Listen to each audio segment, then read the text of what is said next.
Bonjour, ça fait 3 jours que nous sommes ici au Centre Pompidou à Metz en direct. Nous avons pu explorer en 3 jours à la fois l'aspect un peu stratégique de cette histoire, les artistes, les ingénieurs, tous ceux qui sont en train de réinventer cette réalité augmentée.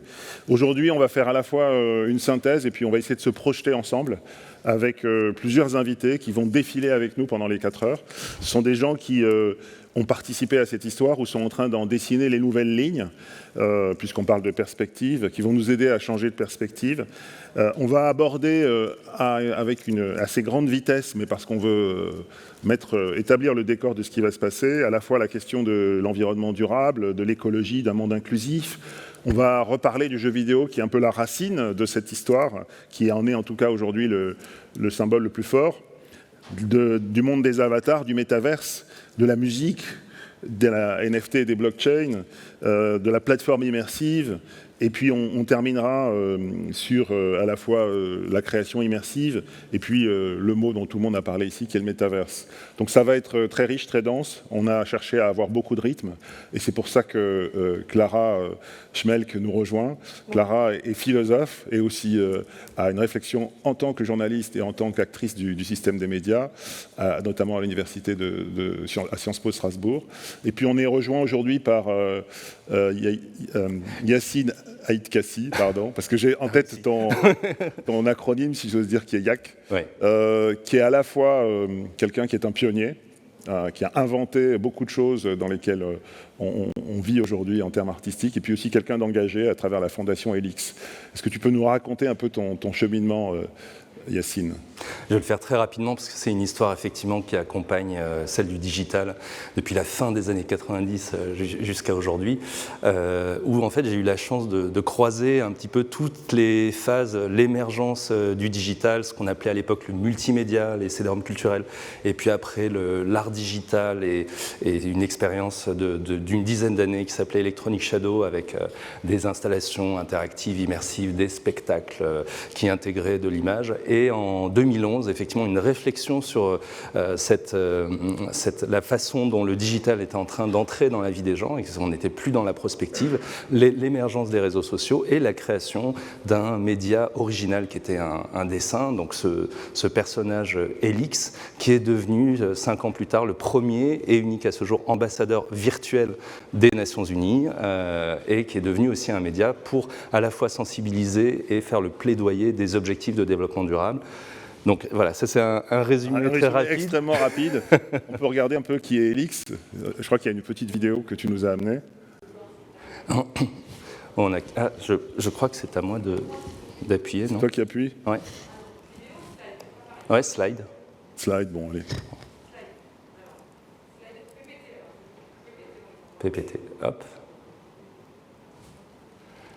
Donc là, ça nous donne une idée qui est Helix. Oui, voilà, ça c'est vraiment un tour très très rapide et montrer comment une idée, à un moment donné, en 98, pour ceux qui l'ont connu, Virtools, qui était un ancêtre de Unity et de Unreal, mais qui était français et qui permettait de créer des scènes interactives, des spectacles, enfin tout ce qu'on a pu faire par la suite, qui s'est fondu là dans, c'est une des installations d'Electronic Shadow, mais en mapping vidéo, dont on a déposé un brevet en 2003, qui a donné naissance, qui est un peu un ancêtre d'Helix, avec cette sorte de réalité augmentée low-tech, où en fait je me promenais dans la ville avec un carnet et je le dessinais en fonction du hasard, en fonction de la rencontre comme ça avec la ville, qui devient ambassadeur en digital en 2015, avec lequel on commence à porter les objectifs de développement durable. Et en 2021, chose très actuelle, avec la fondation Helix, le colloque de rentrée de l'Assemblée nationale et une exposition sur les grilles de l'Assemblée nationale en réalité augmentée. Donc j'ai pu...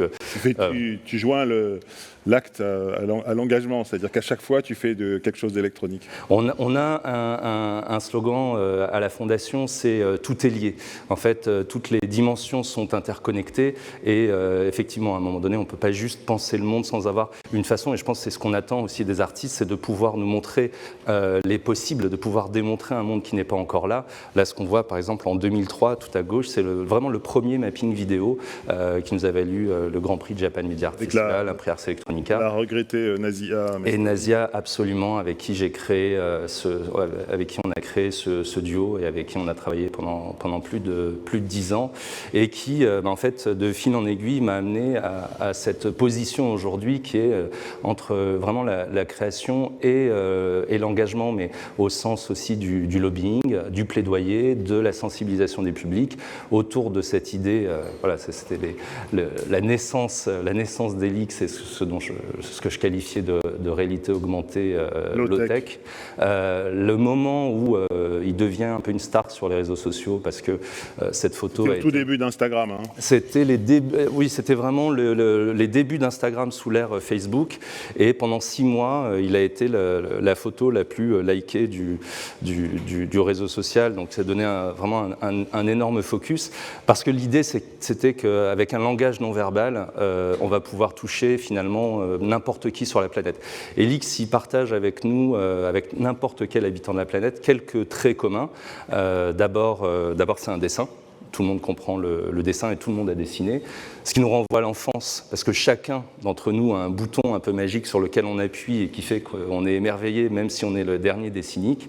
Et puis le grand sourire et les bras ouverts, le sourire qui est déjà une forme de langage et qui rentre, en fait, qui nous appelle à dialoguer. En fait, vous donnez une compréhension qui est universelle. C'est vraiment l'objectif. L'objectif, en fait, à partir du moment où Internet et les médias numériques ont eu cette portée universelle et ont commencé à décloisonner les frontières, en fait, les médias ont dû également s'adapter. C'est pour ça que les formes non verbales ont une force de frappe et un impact qui est beaucoup plus large. On va essayer d'accélérer parce que tu lances ce personnage et il devient ambassadeur de l'UNESCO, c'est ça ? De l'ONU. En fait, j'avais préparé un dossier pour l'UNICEF et je suis appelé par les Nations Unies avec cette problématique du début des réseaux sociaux. On a 6 langues officielles, il y a 193 pays, on travaille quand même sur des sujets un peu compliqués. Est-ce qu'il y aurait un moyen de les rendre plus sexy, que tout le monde puisse les comprendre, etc. Et on commence la collaboration qui se passe bien. Et c'est comme ça qu'en 2015, il accompagne également la sortie des objectifs de développement durable, donc qui sont également universels, qui concernent chacun d'entre nous, qui sont holistiques et qui en fait abordent tous les grands enjeux à affronter d'ici 2030, parce que 2030 c'est l'échéance, et de fil en aiguille. Voilà. Donc il se retrouve partout dans la communication des Nations Unies ? Régulièrement, il est effectivement utilisé pour porter les journées internationales, les ODD, la question des droits de l'homme, la Déclaration universelle des droits de l'homme. Et de fil en aiguille, ça m'amène avec Adeline Pilon, qui est ma compagne et associée. On a créé la fondation éponyme, la fondation Helix, qui nous permet en fait de sensibiliser côté grand public et de porter un plaidoyer côté politique sur la façon dont on peut s'approprier les objectifs de développement durable et sortir justement des silos dans lesquels on a été éduqués. Et le personnage porte ça, et du coup, toi, tu t'es engagé sur le développement durable, en fait, avec ses objectifs, pour essayer d'évangéliser, de sensibiliser ? Les deux, en fait, il y a un petit peu un malentendu quand on parle de développement durable. C'est-à-dire que le développement durable, c'est systémique. C'est un système de société qui intègre, en fait, une façon de faire économie, une façon de faire société en respectant le cadre environnemental. Par extension, quand on dit développement durable, beaucoup de gens entendent écologie. Et quand on dit écologie, on finit par se retrouver avec des petits gestes. Or, si on va en vélo chez un constructeur automobile qui produit des voitures à essence, il vaut mieux y aller en voiture et concevoir un véhicule. Voilà. Donc en fait, c'est tout le malentendu qu'il y a sur ce sujet-là, parce qu'en réalité, c'est vraiment une vision systémique, donc qui intègre tous les aspects de notre société, de notre vivre ensemble, et donc évidemment aujourd'hui également la question des métaverses qui est totalement, qui réémerge. Je ne peux pas la qualifier d'émergente parce qu'on a déjà vécu cette chose-là. Tu as connu le cyberspace, tu as connu tous ces espaces. On parlait de réalité hybride avec Electronic Shadow depuis 2000, mais c'est vrai qu'aujourd'hui, il y a une maturité, une maturation et puis des investissements quand même très solides. Je pense que vous en avez parlé ici depuis quelques jours. Donc on est au croisement des chemins. On a cet impératif 2030 qui est l'échéance des objectifs de développement durable, qui est aussi la date que nous a donnée le Club de Rome en 1972 en disant les fameuses limites de la croissance. Et en même temps, aujourd'hui, c'est le moment où on a l'émergence très puissante, puisqu'encore une fois, ça existe depuis un certain temps, des réalités augmentées, des réalités virtuelles, et on va en parler, des cryptos et des NFT. On va essayer d'avancer parce qu'on est un tout petit peu en retard, on a commencé un peu plus tard que prévu. L'Assemblée nationale avec Tout est lié en réalité augmentée. Et avec ton téléphone, tu passais et tu avais... Exactement, l'augmentation. Et également, bon, Elix qui, alors là, la vidéo est bloquée, mais on pourra le voir, c'est-à-dire qui va intervenir à la fois en réalité augmentée, en réalité virtuelle. Il a même sorti une équation. Alors, c'est pas vraiment une équation, mais en fait, le principe, c'est de se dire effectivement sur le concept du développement durable et sur cette approche systémique, il serait souhaitable de passer d'un système économique qui est basé sur une accumulation matérielle à quelque chose qui va de l'ordre d'une formule très simple et que tout le monde peut comprendre, c'est moins mais mieux. Et comment est-ce qu'on fait moins mais mieux? Et en fait, la XR, la réalité, le X, c'est aussi le signe multiplié, hein, c'est extended, mais c'est aussi multiplié, démultiplier plutôt qu'accumuler, démultiplier le lien, la création des communautés, démultiplier un objet et les X objets qui peuvent en sortir avec la réalité augmentée, démultiplier la valeur parce que, encore une fois, on va rendre unique un objet dont on a pu croire qu'en le reproduisant techniquement, il n'avait plus de valeur, et démultiplier l'espace avec la réalité virtuelle. Alors, non, je me suis amusé parce que ça fait LOV, love. Oui, j'ai vu ça. Oui. Et c'est important parce qu'effectivement, on va avoir besoin de désir, on va avoir besoin d'envie. C'est capital, oui. Parce que, en fait, ce que tu sous-entends, c'est que grâce à tous ces espaces, on peut arriver plus vite à un monde inclusif et à un monde de développement durable. C'est une espèce d'utopie, quoi.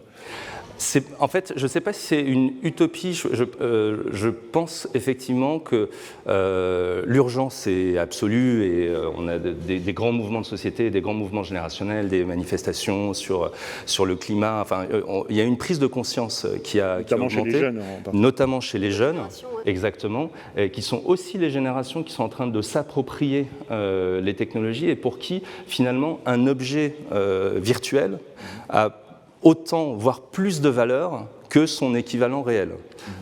Donc on est vraiment à ce croisement, et si on est capable effectivement d'organiser une économie qui produise de l'échange, qui produise de la création, en éliminant au maximum ce qu'on appelle les externalités négatives, donc la pollution, un appel massif à l'énergie et aux ressources naturelles, et que le vecteur qui permette de passer de l'un à l'autre soit non pas la contrainte, mais le désir, que les gens le font pour eux, alors ça peut aller beaucoup plus rapidement qu'on imagine. Je fais une image, mais en gros, en vivant dans le casque, en vivant dans une réalité mixte, ils ont finalement moins d'objets, c'est ça? Oui. Il y a moins de fabrication d'objets. Moins mais mieux. Mais mieux, absolument. Plus de vie virtuelle. On voyage dans l'espace et dans le temps. Exactement. Voilà. C'est quelque chose que peuvent faire des gens qui vivent peut-être dans leur esprit, mais qui est effectivement donné de manière beaucoup plus facile et visuelle à tout le monde. Mais là, c'est une vraie transition culturelle. Et en fait, peut-être que c'est ça la transition écologique, finalement. Alors, en disant ça, on va forcément s'attirer des foudres. Mais effectivement, l'écologie, c'est la vie de la maison, au sens large. Je l'ai dit tout à l'heure. Tout est lié. Tout est lié, ça veut dire que je ne suis pas différent de l'environnement qui est autour de moi. Sauf que, évidemment, mon environnement, il y a une partie qui est physique et une partie qui est totalement imaginaire. Déjà, on passe environ 8 heures par jour à dormir et en fait l'environnement dans lequel on dort nous échappe complètement, il est lié à notre inconscient, il est lié... et en fait toute une partie de ce qu'on vit est de l'ordre de ce rapport fictionnel, imaginaire avec la réalité, et effectivement de poser les bases d'une économie et d'un patrimoine sur cet imaginaire permet cette bascule. On va parler, je ne sais pas si Morgane Boucher est en ligne avec nous, en visio. Parce que, oui. Salut Morgane. Salut. Tu vas bien? On t'entend pas très bien là. Ouais. Donc Morgane travaille comme toi depuis longtemps sur ces réalités chez Orange, donc au sein d'une formidable société qui va aussi être un acteur, notamment à travers la 5G. Qu'est-ce que ça te suscite, cette vision? Quelle est ta réaction quand tu entends parler d'une vision finalement d'un monde inclusif grâce à la technologie, en tout cas qui utilise la technologie pour rendre le monde plus durable? Vous m'entendez bien là? Ça va? Parfait, parfait. Parfait. Avec Basquiat en fond. Ravi d'être on voit qu'il y a Basquiat chez toi, donc tout va bien. Je suis fan, je l'avoue. Je suis ravi d'être avec vous aujourd'hui. Désolé de ne pas être présent physiquement dans cette belle ville de Metz. Et bravo pour cet événement. J'en suis vraiment ravi pour l'écosystème global. Donc merci encore Alexandre et à la région. Alors, débat passionnant. Oui, ce monde inclusif, qu'est-ce que ça suscite tout ça? J'aurais tendance à dire que c'est une formidable chance en fait. Peut-être que la France, l'Europe, les acteurs français, les acteurs européens ont là tout d'un coup peut-être la chance de pouvoir revenir un petit peu dans le jeu parce qu'il y a plein de choses qui nous ont peut-être un peu échappé avec l'arrivée du digital. Alors oui, vous voyez à l'écran quelques slides. Oui, c'est moi qui les... un petit peu les évolutions d'usage liées aux différents types de réseaux.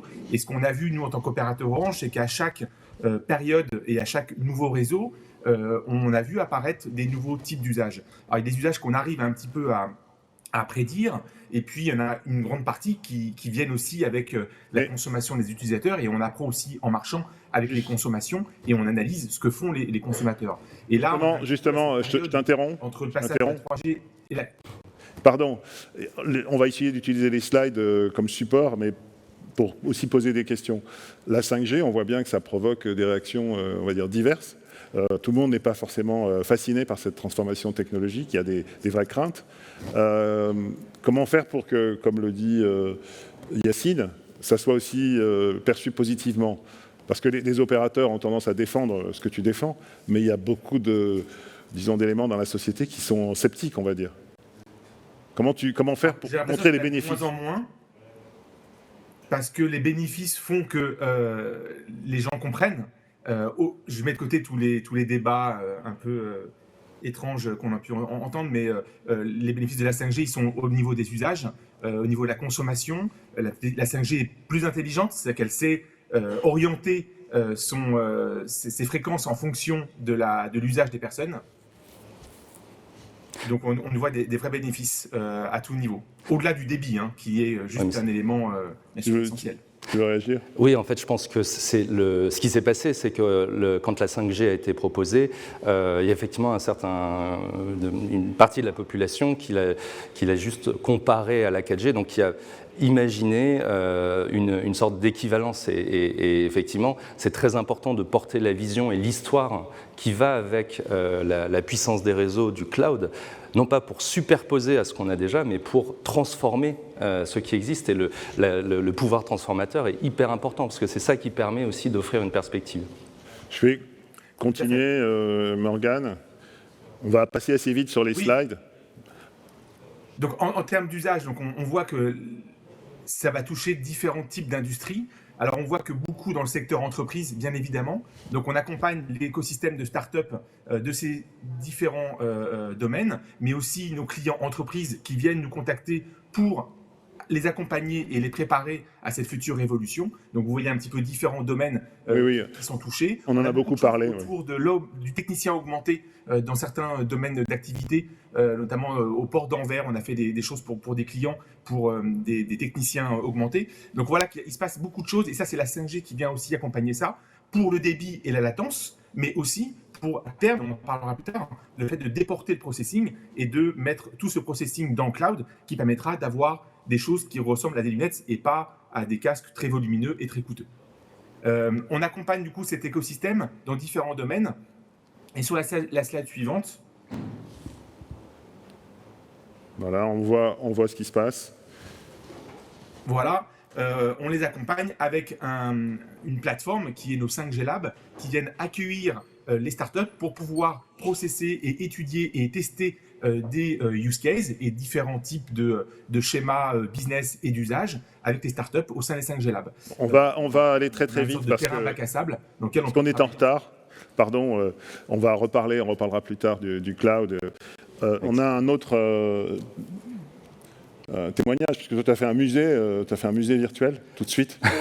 Forcément, très rapidement, effectivement, le Helix Museum, auquel vous pouvez vous connecter même en ce moment, helix.net/museum, qui retrace un peu l'histoire que je viens de raconter, mais qui aussi le met en pratique, et je pense qu'on a une slide pour le montrer, on va en parler avec Sylvain, parce qu'effectivement, il y a un des enjeux qui est cette démultiplication de l'espace. Ça, c'est pas nouveau, hein. Les Grecs, avant de pouvoir écrire sur du papier qui n'existait pas, ils structuraient leur mémoire à l'intérieur d'espaces mentaux qui leur permettaient en fait de se souvenir de choses qui étaient inaccessibles. Conserver la trace. Et là, en fait, effectivement, non seulement on peut en conserver la trace, on peut le partager avec d'autres gens. Je ne sais pas si on peut avoir. Je ne sais pas si on peut voir la suite du. Merci, c'est la slide. PPT, ouais. Ouais, alors voilà, c'est cette vidéo, super. En fait, toi, tu dis qu'en fait, on n'a qu'à tout de suite créer dans le cloud.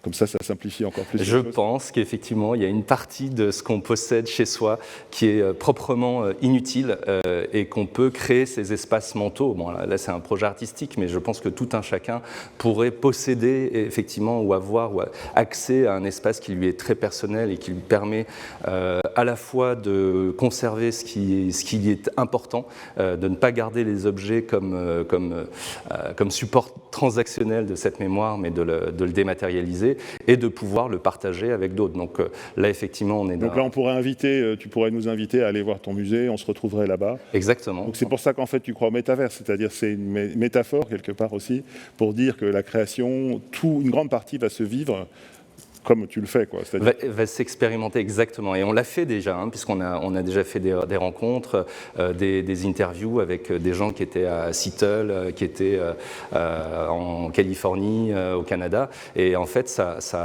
l'espace est ouvert en permanence. Donc c'est vraiment un petit métaverse. On en parlait tout à l'heure pour le centre Pompidou ici. C'est-à-dire que les musées ont vocation à devenir effectivement les représentations physiques de collections qui sont beaucoup plus grandes et qui pourraient être visitées ou même en réalité. L'accès à des collections qui sont cachées en physique. Exactement. Voilà. Ça donnerait un accès beaucoup plus large et beaucoup plus complet aux œuvres. Et partout. Et parce qu'on parlait de la 5G, on se pose la question des usages, c'est de sentir qu'à n'importe quel endroit connecté, en fait, je suis en capacité d'avoir accès à cette mémoire. Sylvain, je ne sais pas si Sylvain Ordureau est avec nous, j'espère. Oui. Donc Sylvain, voilà, bonjour Sylvain. Bonjour. Salut Ça Sylvain. va. Donc c'est tous les deux, vous avez fait tous les deux ce musée virtuel Alors, ce qu'on a vu utilise effectivement la technologie de Sylvain parce que c'est très important ensuite, si on rentre techniquement dans le détail, de comprendre quelle serait l'architecture d'un système qui soit vraiment viable et durable. Et Sylvain va nous en parler. Il y a vraiment une approche assez révolutionnaire dans le traitement de l'image et dans le traitement de ces espaces immersifs. Alors Visua, raconte-nous Sylvain. En fait, il y a 10 ans, j'avais prédit que les cartes graphiques qu'on voit dans les jeux vidéo ou dans les arts graphiques seraient dans le cloud pour créer des applications de nouvelle génération. Voilà. Et c'est vrai, aujourd'hui, 10 ans plus tard, en 2021, il y a des cartes graphiques compatibles avec les librairies Vulkan qui servent à faire de la 3D dans le jeu vidéo. C'est disponible. Le problème, c'est qu'il faut plus d'infrastructures et puis surtout, il faut la 5G et bien sûr des applications qui tournent derrière. Et aujourd'hui, les gens travaillent un peu en isolation, c'est-à-dire qu'ils utilisent des logiciels comme Unity, Unreal qu'on a déjà vu, qui sont très très bien pour utiliser sur un PC. Sauf qu'aujourd'hui, l'idée c'est que si tu veux marcher dans le cloud, il faut que ce soit une architecture qui marche dans le cloud. D'un point de vue écologique, quand vous avez 20 millions de joueurs qui jouent à un jeu vidéo, c'est 20 millions de cartes graphiques qui travaillent.